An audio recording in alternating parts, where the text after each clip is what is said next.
শুক্রবার সকালে সিরাজগঞ্জের বেলকুচি এনায়েতপুর সড়কের মেগুল্লা এলাকায় যাত্রীবাহী অটোভ্যানের সামনে অ্যাক্সেল ভেঙে গেলে সড়কের ওপর পড়ে যায় ভ্যানটি। এ সময় এনায়েতপুরগামী একটি বাস ভ্যানটিকে চাপা দিলে ঘটনাস্থলেই অটোভ্যানের চালকসহ আরোহী স্বামী স্ত্রী মারা যান। আহত হন একজন। নিয়ন্ত্রণ করতে পারেনি গাড়িটা কন্ট্রোলে নিতে পারেনি, আর সে ওই ভ্যানই মেরে দিয়েছে এবং গাছে মেরে দিয়েছে।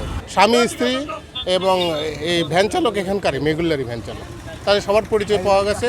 এদিকে ব্রাহ্মণবাড়িয়ার ৪২ মাছবাহী পিকআপ ভ্যানের সঙ্গে সিএনজি চালিত অটোরিকশার মুখোমুখি সংঘর্ষ হয়। এতে সিএনজি চালিত অটোরিকশাটি দুমড়ে মুচড়ে যায়। ঘটনাস্থলেই অটোরিকশার চালক নিহত হন। গুরুতর আহত অবস্থায় ৫ জনকে নেওয়া হয় হাসপাতালে। প্রাণ হারান অটোরিকশার আরোহী স্বামী স্ত্রী ও তাদের শিশুপুত্র।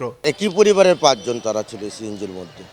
এর মধ্যে ড্রাইভার সহ ৩ জন মারা গেছে। কাউসারের ওয়াইফ মারা গেছে, এখন কাউসারের একটা বাচ্চা আছে, ছোট ছেলে ৭-৮ বছরের, ছেলেরা করে মারা গেছে। পিকআপ আর একটা সিএনজির সাথে মুখোমুখি সংঘর্ষ হয়েছে। সবাই হসপিটালে চলে আসে, হসপিটালে এসে জানতে পারি স্যার ৩ জনেই মারা গেছে। এ ব্যাপারে আইনগত প্রক্রিয়া যা আছে আমরা সবকিছু নেব। এছাড়া একই জেলার সরাইলের বাড়িউড়ায় প্রাইভেট কারের ধাক্কায় সিএনজি চালিত অটোরিকশার এক যাত্রী মারা গেছেন। আহত হয়েছেন আরও ৪ জন। তারিফ রহমান, সময় সংবাদ।